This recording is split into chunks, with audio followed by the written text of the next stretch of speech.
It was a tremendous pleasure having this young woman pick up the phone this afternoon and dial me back to get a chance to know her and her mission in life in terms of the reverent respect for her child who was fearlessly taken from her.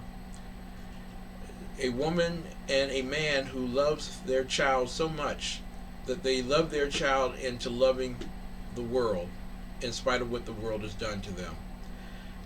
This beautiful picture of them as a couple and a family is heartbreaking when you think of the fact that Marquis Richey was taken from this world by someone who has yet to be identified, a case unsolved. And so tonight, ladies and gentlemen, we want to bring you Joy Richey. It's a tremendous honor and pleasure to have you on the air with us tonight. Yes, sir. It's a pleasure to be here. Awesome. Is Mr. Elijah with you? Yes, I am. Elijah, the father of Marquise, Joy, the mother of Marquise. What a beautiful picture of the family. And you look extremely gorgeous in the outfit holding the roses, young lady. Thank you. I want to ask you here. A lot of people don't know all of the innards of a family. And those things that are taught at home just seemingly instill a presence in a child. And your child appears to be someone who had a great love for fashion and for looking good at all times. I want to know if that was the case with Marquise. Yes, sir. It was. At what age did you notice that he had this great penchant for fashion? It started pretty early. He just liked to stay nice and groomed, and that's just how he. That's just how he was. A nice, humble guy. He wasn't a guy of many words. He was soft spoken. Very laid back. He didn't say much, but he was full of wisdom. And a lot of people didn't know exactly how Marquise was because he wasn't a talker.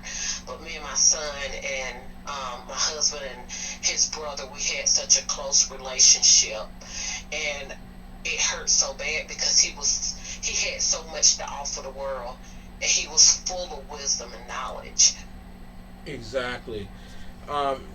Elijah, it is a great joy to have a son in your life.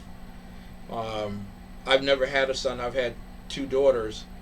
But I have to ask you here, what was Elijah like in that relationship, father and son? How did you feel about Elijah? Marquise. Marquise was my firstborn son. Um, he made me a father. He made me grow up. And, I can remember all the times that we had together, just going out, just enjoying each other, just doing different stuff, with each other. Exactly. Yeah. So, I miss him dearly. What were some of the activities that you enjoyed with your son? Well, playing basketball a little bit, taking him out there on some of my jobs. So I used to do commercial tires. Yes. And I used to take him out there and show him, all the ropes, what to do and everything. Wow. So he caught on to a little bit of it, but I had to come on and finish the rest of it for him. He seemed to be a very soft and elegant individual. Did he do well in school, or did he have certain activities that he participated in during his lifetime? No, he just went to school. He liked it's mostly what he liked to draw. That's what he was really good at, drawing. He was a real good artist. Wow. Now, if there was one thing that was just specifically Marquise that both of you all could tell me about What exactly would that be? What exactly was Marquis with family, with friends, even with people he didn't know? Well, one thing about Marquise, and I think what um, hurts the family so much is because Marquise, he was just that guy. He was very lovable, Mm-hmm. and Marquise was a very handsome guy, and he had a huge smile, Yeah. and it was contagious. And he was just that person, like even with his friends, and it really hurts the family so bad to see his friends hurting so bad because he was so laid back, and Marquise would give the shirt off of his back Mm-hmm. for anybody. And to know that my son, he wasn't one of those kids that was in trouble. He wasn't one of those kids that was out here robbing and killing and, just doing some of the things that the kids nowadays are doing. He was soft spoken, and he always stayed out of the way. Mm-hmm. Yeah. Sometimes our kids get into things that we're not aware of, and you kind of, okay, if this child don't get it together, we know it's going to end one or two ways. But for Marquise to be the type of child and son and friend that he was, it has been a devastating hit on my husband and I and his brother and the family and his friends. It has been absolutely devastating because all of them say, we never would have thought this would have happened to him. Exactly. And it's just hard. Every morning when I wake up, I have to sit on the edge of the bed, just, God, is this real? Did this really happen? Hoping that I woke up out of a nightmare. Mm-hmm. And then it just comes to you, no, this is real, this happened. And we're still at a loss for words. Exactly. And how long ago was Marquis killed? Marquise was murdered on June the 8th Of this year. of this year. And I can appreciate what you're going through because I can earnestly speak to the fact that after 5.5 years, that sitting on the edge of the bed doesn't seem to go away. No, it doesn't. And I want to ask Elijah here, um, were there any individuals in his life that were conspicuous, that were scrupulous, that were, questionable, or did he just have a certain background where, he couldn't possibly have found anyone that would be suspicious in his life? You know, Marquise was the type of child, if you wasn't a good person to hang around with, he just wouldn't deal with you. He would just deal with you from a distance.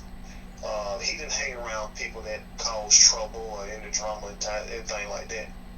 Marquise was a child that just really loved life. Mm-hmm. Yeah.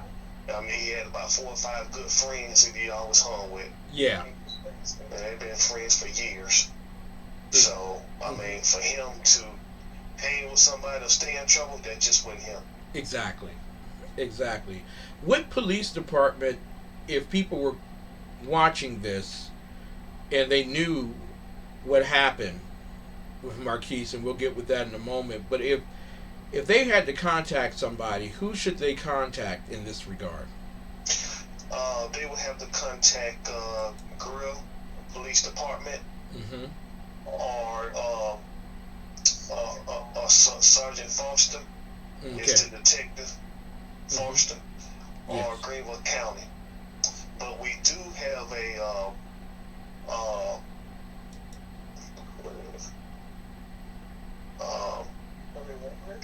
reward.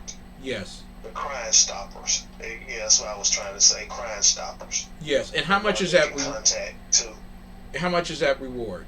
$3,500 is for the reward. Mm-hmm. Now, I forgive me, but I have to broach these questions with you. I hated receiving those questions myself. But first and foremost, how did you all learn of the death of Marquis? Well, my husband and I, we were asleep, and it was about 1 in the morning, 1:33 Yeah. Yeah. in the morning, and my son would never call me at that time because the family, like I talked to you previously, had Yeah. been through so much traumatic things that have happened. So when I saw his name on the phone, I immediately knew something was wrong. Mm-hmm. And I said hello, and the young lady that he was staying with, she said, Marquis been shot. Mm. You Now, know, yeah. and it's a lot of things that I can't, really disclose at that time, Yeah. at this time, because it's still an open investigation. But we were told that he was shot. Um, the way it was told to us that it really wasn't a bad injury. But when we got to the hospital, we found out differently. Was there a place on his body that he was shot? Yes, sir, but I can't disclose it right now. Okay. But my son was shot more than once. Okay. I will say that. Okay. So there were multiple bullets that were fired into the body of Marquis, killing him. And I want to ask you, as a father, Elijah, because I imagine that Joy was the one who took the phone call. When she turned to you and told you what had happened, what were the first thoughts that went through your mind? The first thoughts that came through my mind just hurt getting my clothes on so I can get up to the hospital and see my child. Mm-hmm. Make sure he was okay. That was my first thought. Second thought, I was trying to get my wife together so she can get up and get to the hospital because she was more upset. I was not more worried about how I felt. I was worried about how she was feeling. Yeah. So, I was just trying to just hurry up and get to the hospital. Getting a phone call like that about your child, your oldest child, it's very, very painful. When the police spoke with you, how long was it between the time period that he was shot and they actually sat down with you and began the discussion over the case? It was a couple of days that when they sat down and talked to us about the case. Wow, what was going through your mind during that time period of knowing your son was shot and killed, and then 48 hours passed, because it's normally in the first 48 hours you get all the clues that are necessary to close a case. Did you have any frustrations with the police in this regard and how they handled the investigation? No. Mm-hmm. Because the main thing we was trying to figure out who would harm him. Mm-hmm. Because he had no enemies. Yeah. I mean, everybody that knew Marquis could get along with him. He didn't mess with nobody. So that was the strange part how it happened. We were just wondering. I mean, who would shoot somebody or try to harm somebody that didn't bother nobody? Exactly. Now, was this in an apartment complex? Was this in a house, condo? Where exactly? It was at the house. Okay. Was it a neighborhood that was known for illicit behavior or anything of that particular nature? A little bit. A little bit. Okay. It is because it's dubious that someone knocks on the door at 1:33 in the morning, and normally if they do that, either they know the person or they made a big mistake and are trying to cover themselves. Do you believe it is the first or the latter? I believe they came there to do harm. I truly believe that, because who comes to somebody's house after 12 o'clock at night? Exactly. Is there a description of the individuals who performed that activity? No, sir. None. So the girlfriend didn't see anything either. No, she said she didn't see anything. Uh, when you hear that, how does your heart feel? How do you feel that your son died? He knows who the killer is, and no one else does, seemingly. I was heartbroken, and I mean, it still hurts today. I mean, it takes everything inside of me just to get up out of bed, to go to work, even just to take a cup and drink water. It takes everything inside of me. That's how bad it hurts. Because as a father, even though he was grown, but it still was my duty to look after him. And the way I feel, and I tell my wife all the time, I felt like that I failed because I wasn't there to protect him. He was out there fighting for his life, and he had no protection. Trying to live, and that's where I got an issue at. Elijah, if I can give you my compassionate words here, I know exactly what you're feeling.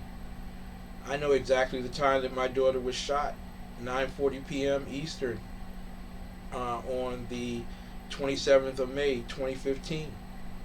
And she died in the arms of a police officer. And to this day, there's a feeling in my heart that I've shared with you. I should have been the one holding her, not a police officer. Exactly. Have you all received counseling or help from the community in terms of processing all of this grief and loss? Well, personally, I'm in therapy. My husband, the way he worked, life, it don't stop. Yeah. Everything keeps going. And in society, they don't give you the time to get yourself together. But I'm in therapy. I haven't even been able to go back to work. But I'm in therapy myself. But the whole family really needs to be in therapy.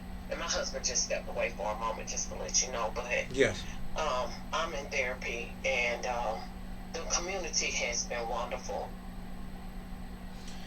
They have been wonderful. And another thing I want to just add to my son's story, it was told to us that it was a knock on the door that somebody asked for a cigarette lighter.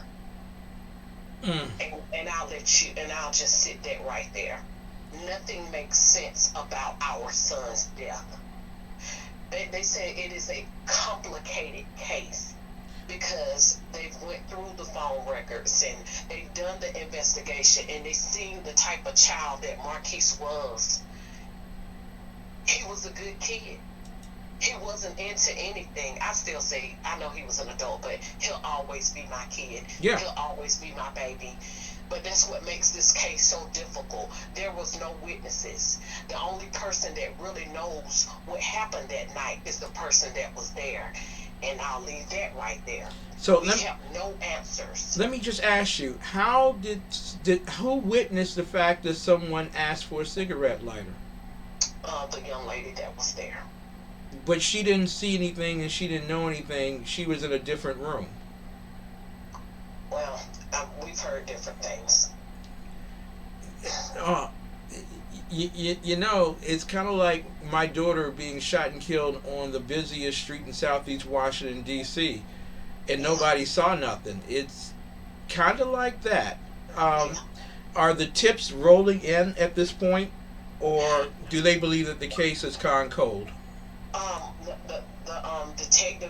Detective Forrester, he said that the case has not went cold, but it is a hard case because of the time of day that it happened. I mean, the time of night that it happened, and nobody seeing anything, and we just have to go on what the young lady said, and they're working on the case. I do believe that, but it seems like a lifetime for us.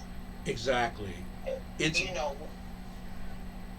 I'm sorry. Yeah, I'm sorry. Yeah. He wants to put a case together that cannot unravel. So I would rather for him to do what he has to do. So when the killer or killers, because we were told it was two people that came to the door, it's in the paper, that two people came to the door. So we just don't know.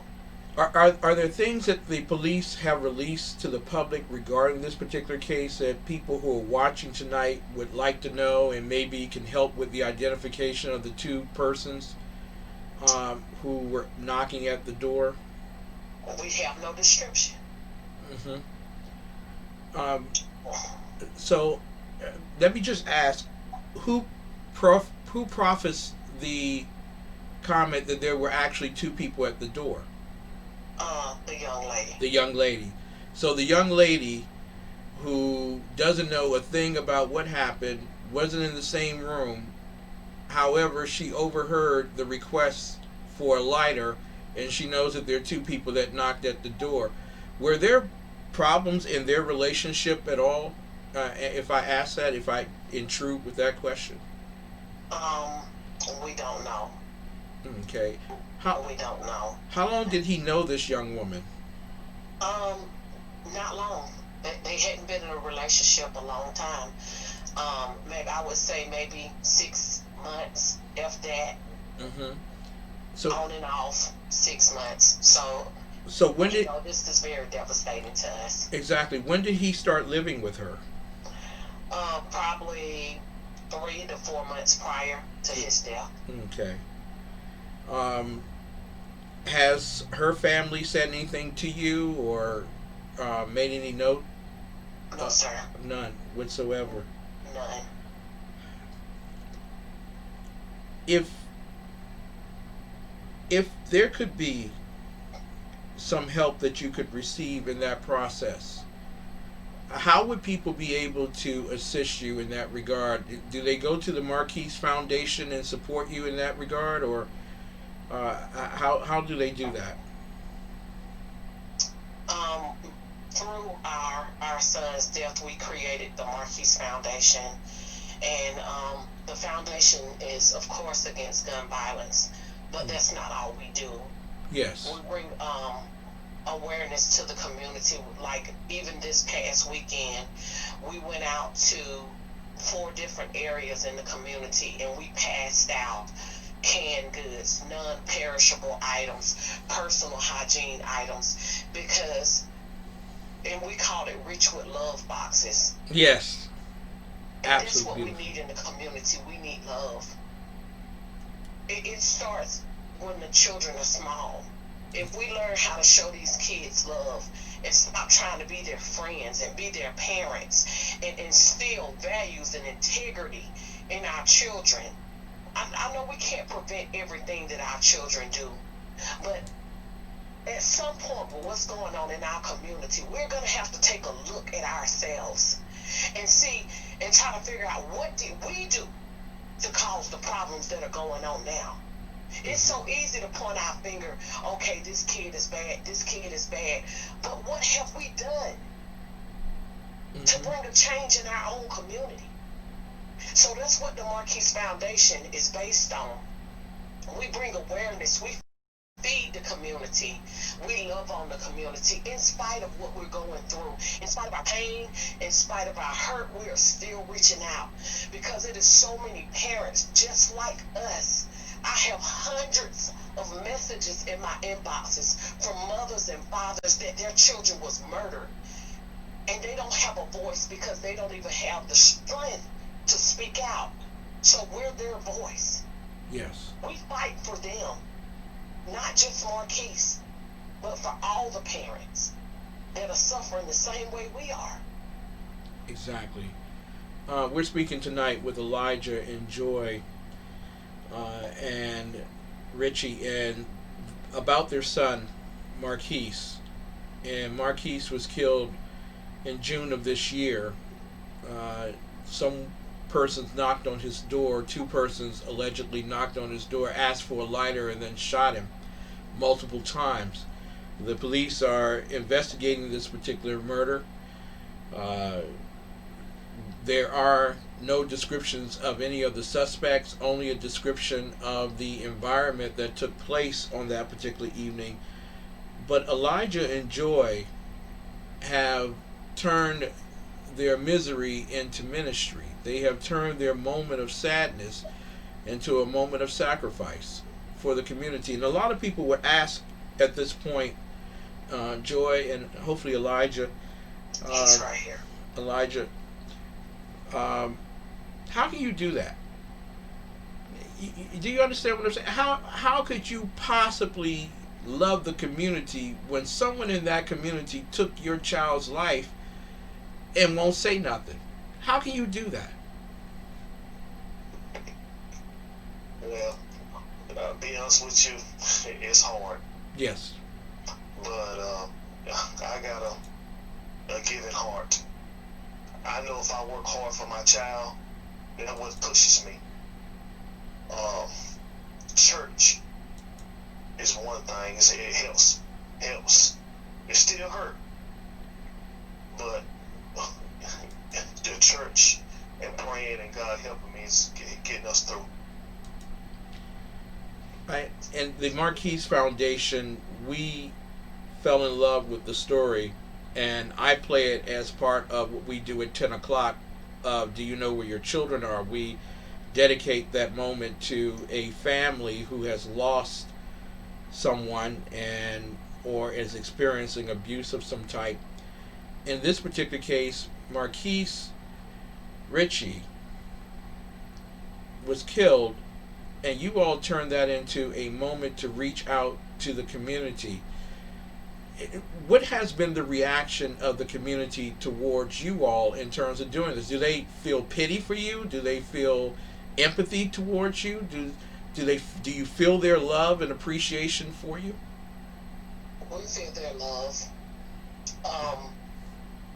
in the community. What I have found out and my husband have found out, it is so many people hurting. I had no idea that just in Greenville, South Carolina, in the state of South Carolina, that it was so many murders. Yeah. And they're hurting, but I've been getting so many encouraging words that they appreciate us speaking out. They appreciate what we're doing, and I always hear that we're helping them. And I don't allow myself to break down in front of people. Yeah. We do it because we truly love people, always have. And even before Marquis was murdered, this is something that we've always done. We've always fed the homeless. We've always given back. So what better way to honor him? What better way to keep his legacy going than to create a foundation to represent everything that he was? So that's what we do. We don't look to the left. We try to stay focused. We filter what comes in. We don't listen to everybody. We don't talk to everybody. We got one goal in mind and one goal only. So we just keep forward and keep pushing no matter what. So we're just trying to bring the community together. And if we can just change one person's life, if we can just save one child, that's all we want to do. It's just to help somebody. I'm going to tell you, this is very tough. I hate this night as much as I love it, because I'm a rock hard brother and I don't like to shed the tears, but I know the trail that you walk because I've walked that trail myself. And in closing here tonight, I really want you to speak to America about what you're going through. But I also want you to take a moment to talk to those individuals involved in this case and what they should do in terms of bringing justice for Marquis. would say to the first thing is that we have become so complacent. We have become numb to what is going on in our community. We go home, in and out to our jobs, and we only care about me, myself, and I. And when we become unaware, when we become complacent, then we become dangerous because we are unaware of what's going on in our community until it starts knocking at our front door. So we need to become aware of what's going on and be concerned about your child, my child. That when I hurt, you hurt. That injustice anywhere is injustice everywhere. So it doesn't matter who it happens to until all of us become outraged. It doesn't matter whether it was me or you, but until the unaffected becomes as outraged as the affected, there will be no change in our community. And what I would say to the killers, you have destroyed our lives. Yes, we are moving on and doing what we have to do because we will not give you the satisfaction. But you have hurt us. We can never bring our son back. You have took something from us that is irreplaceable. We cannot fill these holes with anything. It hurts so bad at the holidays because Marquis love the holidays. We have a big family. We always had Christmas dinner, pajama parties. We had them every single year, but this year we've had nothing because we are hurting. What I would say to you is turn yourself in. You was bold enough to do the crime, so you should do the time. It is not fair that we sit here each and every day crying and hurting while the killers or killer have the opportunity to spend Thanksgiving and Christmas with their family. But when we, on Christmas, we have to go to our son's grave. While you sitting up there eating turkey and dressing, we're at Rest Haven, crying and hurting.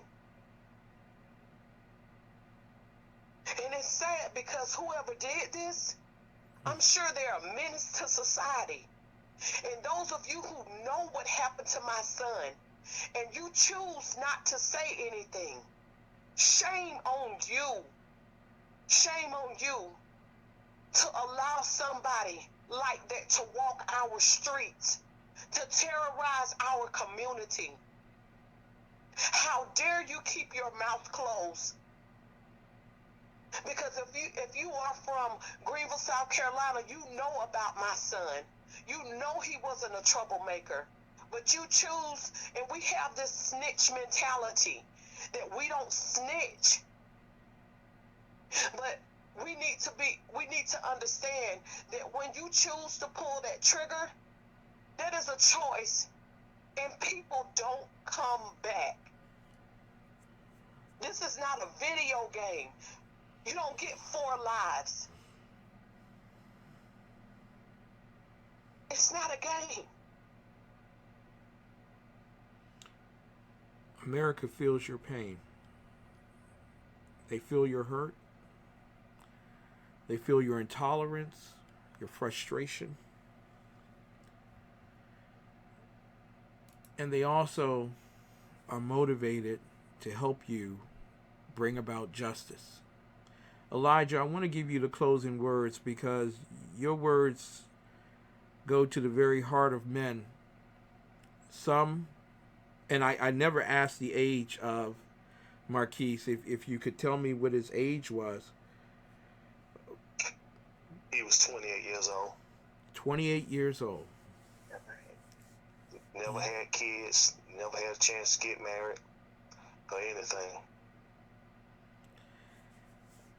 If you could talk to America's men, some of which who may have participated in the death of your son, others who don't really think about this issue until it happens to them. What would you say to America's men? I will say to men, love your child. Stay in your child life. Always talk to your child before you go to bed or during that day to find out what they're doing or what they're in and what's going on in their life, because you just don't know what's going on in your kid's life. I always reached out to Marquis and talked to him, and before me and him got the phone, I always said, I love you, and he told me he loved me back. Don't give a satisfaction just because you mad your child mad. You always reach out to your child, even if it's a text. Let your child know that you love them and take care of them, and always be in your kid's life. Elijah, I thank you, brother, for being with us tonight. Joy, I love you, and I thank you all so much as a family for doing what you do, giving of yourself at a time when you could easily shut the world off. You give the example of Christ to the world.